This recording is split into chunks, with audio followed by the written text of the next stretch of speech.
Set in the Scottish Highlands, the film opens in the 2000s, showing a group of children hidden inside a room, one of them named Jimmy. Their faces are filled with fear, even though they're watching a popular kids' TV show. Meanwhile, their parents are in a panic, hurriedly preparing the car and gathering supplies in an attempt to flee from their home. But suddenly, a loud noise erupts from outside. A horde of zombies has arrived and begins attacking both the children and adults. Jimmy survives and is told by his mother to run.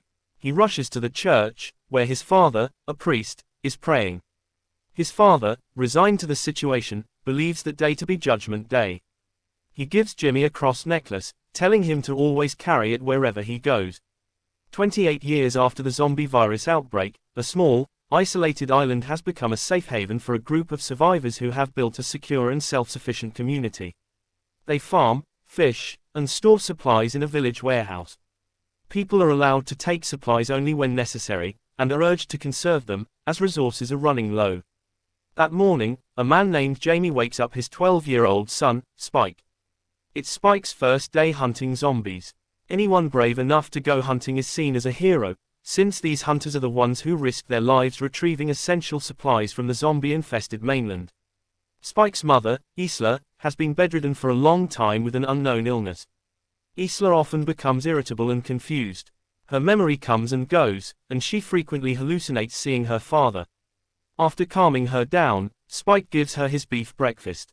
Then, after receiving his hunting bow from a woodworker named Sam, the entire village prays for Spike's success and prepares a celebration for his return. At the village gate, the community committee is already waiting. Their leader, Steeler, gives a brief speech before Spike heads out. While the usual age for first-time hunters is 14 or 15, Spike is deemed ready at 12 due to Jamie's careful training since he was little. Steeler reminds everyone of the most important rule: if Spike does not return, no one is allowed to go after him. This rule was created because too many people have died trying to rescue hunters who never came back. After leaving the gate, Jamie and Spike must walk a long narrow path toward the mainland, a path only accessible when the tide is low. When the tide rises, it becomes submerged and impassable. Swimming isn't an option either, the sea current is too strong, and anyone who tries is sure to be swept away and drowned. Upon reaching the mainland, Jamie warns they only have 4 hours before the tide comes in. Spike, mentally prepared, is ready to face any danger. First, they pass through an area where trees had been chopped down for firewood.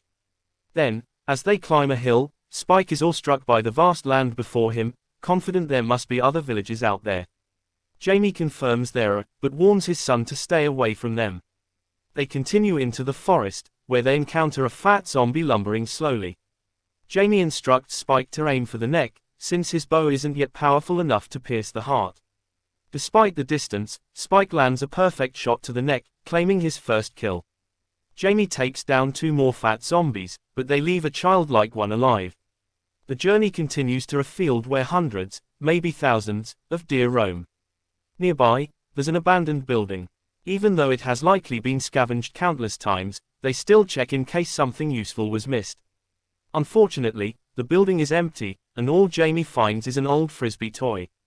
Suddenly, a loud call breaks the silence. A crow is feasting on something in another room. As Jamie and Spike investigate, they discover a horrifying sight: a zombie hanging upside down, its head wrapped in cloth, and a name carved brutally into its chest. Jamie immediately realizes this wasn't just any zombie. This man was once human, punished, displayed, and left to turn into a zombie after being bitten. Jamie warns Spike, there are strange and dangerous people roaming the mainland. Whoever did this wasn't just trying to survive, they were sending a message. That's why their isolated island is still the safest place to call home. Then, Jamie orders Spike to kill the hanging zombie. The more you kill, he says, the stronger your mind becomes. Spike obeys. The journey continues. Soon, they stumble upon the mutilated carcass of a deer. Its head and spine have been violently ripped out and impaled on a tree. Jamie's face darkens, he knows exactly what this means. It's the work of something far worse than the average zombie. An alpha zombie. These creatures are faster, stronger, and far more intelligent.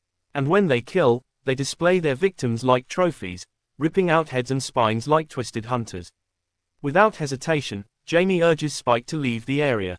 He keeps a watchful eye on their surroundings. Alpha zombies are no joke. They're brutal, and they don't stop until everything is dead. Eventually, they reach an open clearing. In the distance, a horde of zombies emerges, led by a terrifying alpha. Jamie and Spike run. They fire arrows as they sprint, doing their best to stay calm and breathe evenly. Jamie manages to take down several of the infected. But Spike is trembling. Fear overtakes him. His hands shake so badly that he can't aim properly. Not a single arrow hits.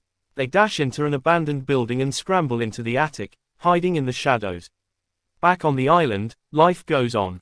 Children attend school, learning essential survival roles, like hunter, farmer, scavenger, and laborer. They're also taught how to shoot with precision, aiming straight for the heart or head, one shot, one kill. Meanwhile, the village mothers prepare a feast, hoping to welcome Spike home in triumph. From the attic window, Jamie and Spike spot the alpha zombie. It's still there, motionless, scanning the area like a predator.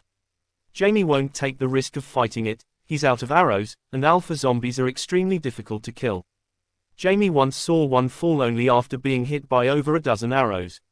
Spike quietly apologizes. He's ashamed of his fear, his failure to shoot. But Jamie isn't angry. As a father, he's proud. Even many adults freeze up when face to face with death. Spike did better than most. That night, they're forced to sleep in the abandoned house, too dangerous to travel back while zombies roam.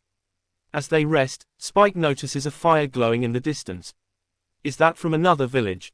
He asks. Jamie shakes his head. I've never been there. But that's no village. Spike later dreams of his mother, Isla, of her drowning in darkness. Suddenly, a herd of deer thunder past the house, shaking the ground. The abandoned structure groans under the pressure, it's about to collapse. Jamie grabs Spike and rushes outside just in time. With no place to hide, they decide to head back to the island. The tide is still low, and the narrow path is barely visible beneath shin-high water. They run, but they're not alone. From far behind, the alpha zombie spots them, and charges. It moves like lightning. Even as Jamie and Spike reach the halfway point, the alpha is gaining fast. It's faster than anything they've seen before. Just when it seems all hope is lost, the alpha zombie is taken down. When they reach the gate, Steela doesn't open it immediately. For 15 to 20 tense seconds, she scans them, checking for signs of infection. If either of them had been bitten, they would not be allowed back in. But they're clean. The gates open. The village erupts in cheers. That night, a grand celebration is held in Spike's honor. Jamie proudly tells everyone how his son managed to kill his first zombie and how brave he was when the horde came after them. The villagers sing, drink, and dance. But Spike feels something else. As he steps outside to throw up from the stress and adrenaline, he sees something that breaks his heart, his father, Jamie, in the arms of another woman. Spike is crushed. He loves his mother deeply. Even though Isla has been sick and unresponsive for a long time, Spike never imagined his father would betray her like this. Upon returning home, Spike reunited with Sam, who was taking care of his mother. While he had been out hunting earlier, Spike shared how his father had overly praised him to the villagers, even though all Spike had done was shoot one zombie with an arrow. And that zombie was moving very slowly. He confessed that he was still terrified of the fast-running zombies and couldn't aim properly at them. On the other hand, Spike was also amazed by how vast the mainland was. However, he noticed flames burning at night. Hearing this, Sam immediately knew that the fire must have been caused by Kelson, a doctor who lived alone on the mainland.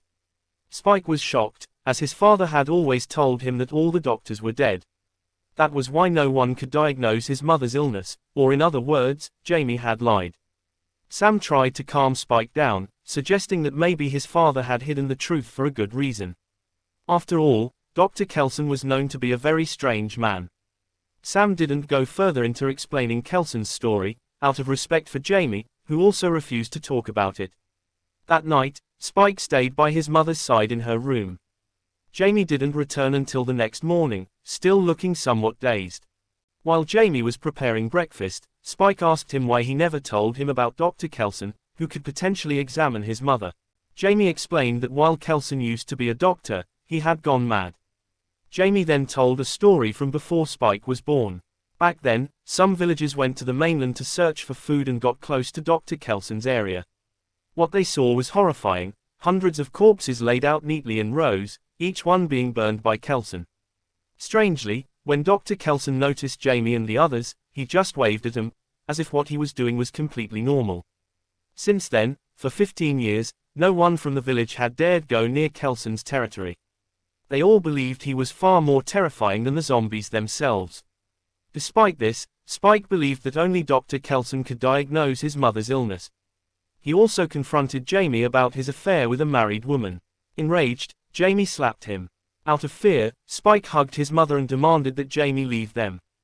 Driven by desperation, Spike planned to escape with his mother to meet Dr. Kelson on the mainland. He set fire to the village's storage building and told the guards at the gate to go check it. While everyone was busy putting out the flames, Spike and Isla began their journey to the mainland. Spike convinced his mother that they couldn't go back, because they had to see a doctor. The dangerous journey began. Fortunately, they didn't encounter any zombies at first and took shelter in an abandoned building for the night.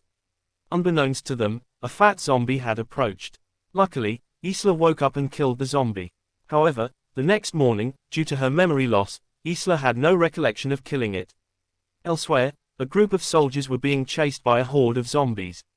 The surviving soldiers entered a building and tried to fend off the incoming zombies. But the alpha zombie was already inside and slaughtered them, except for one soldier who managed to escape. Meanwhile, we're shown a group of zombies in a river, and one of them, a female zombie, was pregnant, proving that zombies could reproduce.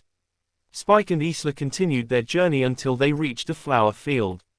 There, Isla once again hallucinated, speaking with her father due to all the memories she had in that place. Soon, a group of zombies appeared. Spike quickly brought his mother to an abandoned gas station to hide. Eventually, the surviving soldier named Eric saved them. Afterward, Eric helped carry Isla, who was still weak, and followed Spike's directions to Dr. Kelson's location. It turned out Eric was a Swedish soldier patrolling the east coast of Scotland. Unfortunately, their military ship had sunk. Their mission was to patrol the island, which had been placed under quarantine. Not long after, they arrived at an abandoned train, and Isla stepped into one of the carriages after hearing a strange sound. It turned out that the pregnant zombie woman we saw earlier was about to give birth. Instead of being afraid, Isla, as a mother herself, helped deliver the baby and even asked Spike to cut the umbilical cord. But suddenly, the zombie woman tried to attack, and without hesitation, Eric shot her dead. He then told Isla to put the zombie baby down.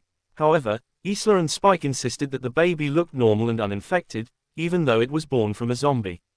Suddenly, the alpha zombie appeared and brutally killed Eric. It turned out he was the one who impregnated the zombie woman. Seeing his mate dead and his baby taken, the alpha zombie went into a rage and chased after Spike. Luckily, Dr. Kelson arrived just in time, injecting a tranquilizer that subdued the alpha. Dr. Kelson called the raging alpha zombie, Samson, a creature that had lived in that area for the past 3 years. He then took Spike and Isla back to his base before the tranquilizer wore off and Samson went wild again. Dr. Kelson called his base Mementory, a reminder that all living beings must eventually die.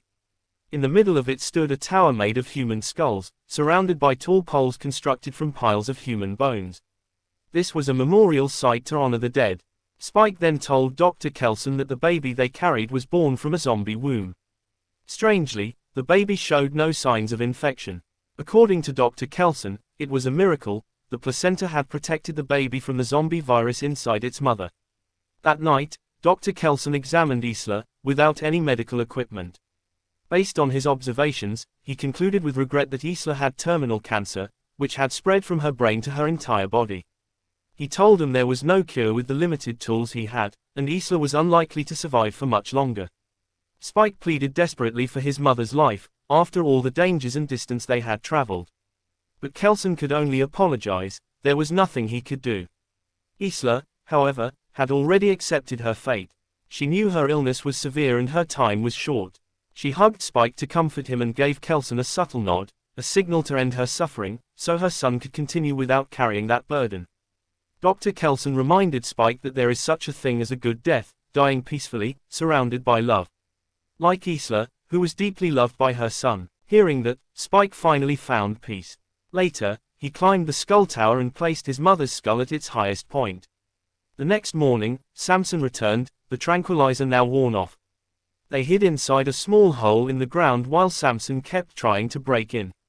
Fortunately, there was still one tranquilizer left. Just as Samson was about to kill Kelson, Spike injected it into his arm, stopping him. Dr. Kelson then told Spike that his mission was over, and he and the baby were free to go home. Spike left with a calmer heart, knowing his mother was no longer suffering. Along the way, no zombies attacked him. But instead of keeping the zombie baby, he left her at the front gate of the safe zone before returning to the mainland. Soon after, Steeler found the baby and brought her to Jamie. In the basket, there was a letter from Spike. He assured Jamie he was safe and asked them not to come looking for him. Spike promised to return once he felt ready. For now, Spike would continue his journey, honing his archery skills and traveling as far as he could to learn more about the world beyond. He also wrote that he had met Dr. Kelson, who turned out not to be a madman, but a kind and compassionate soul. The baby girl he left behind, though born of a zombie, was uninfected. Spike named her Isla, after his late mother. 28 days later, Spike, still alive, was suddenly surrounded by zombies, but this time, he killed them all without hesitation. Then, a man wearing an upside-down cross necklace greeted him. It was Jimmy, still alive. Impressed by Spike's archery skills, Jimmy called in his squad to wipe out the rest of the zombies. Once the coast was clear, Jimmy introduced himself and invited Spike to become his friend.